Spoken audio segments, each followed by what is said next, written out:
बीते एक हफ्ते में रूस यूक्रेन जंग ने एक खतरनाक मोड़ ले लिया है। ये लड़ाई अब भयानक स्थिति में पहुंचता दिख रहा है। दोनों पक्षों ने एक दूसरे के खिलाफ बेहद विध्वंसक हथियारों का इस्तेमाल शुरू कर दिया है। यहाँ तक कि पुतिन ने तो परमाणु हथियारों के इस्तेमाल की भी धमकी दी है।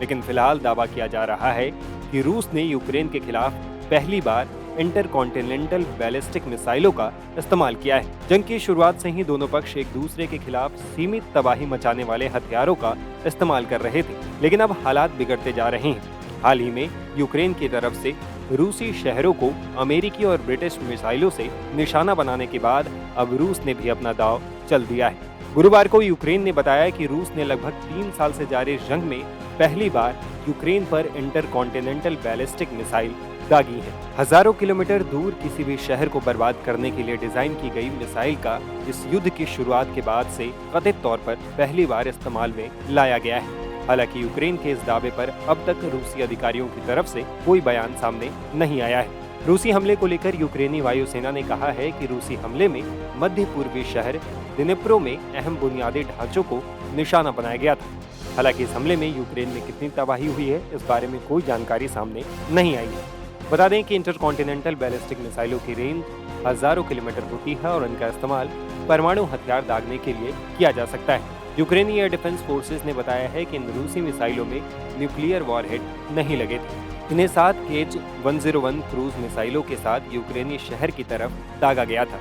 यूक्रेनी वायुसेना ने बताया है कि इस हमले के दौरान उन्होंने 6 क्रूज मिसाइलों को मार भी गिराया है।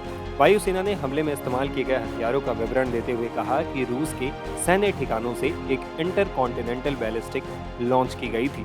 इससे पहले यूक्रेन ने रूस के खिलाफ अमेरिका में बने ATACMS और ब्रिटेन में निर्मित स्टॉर्म शैडो हथियारों का इस्तेमाल किया था।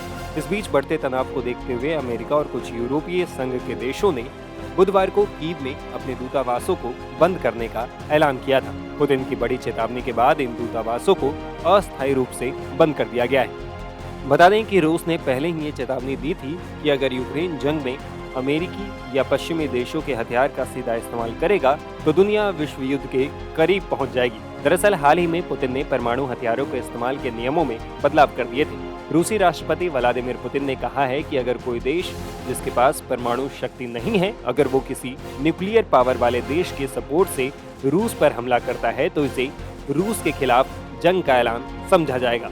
अगर रूस के खिलाफ बैलिस्टिक मिसाइल का इस्तेमाल हुआ तो जवाब में परमाणु हमला भी किया जा सकता है। इससे पहले अमेरिकी राष्ट्रपति जो बाइडेन ने यूक्रेन को रूस के अंदर सैन्य लक्ष्यों पर हमला करने के लिए लंबी दूरी की मिसाइलों का इस्तेमाल करने की अनुमति दे दी थी। अमेरिका के इस फैसले के बाद से ही माना जा रहा था कि अब ये जंग और भड़क सकती है।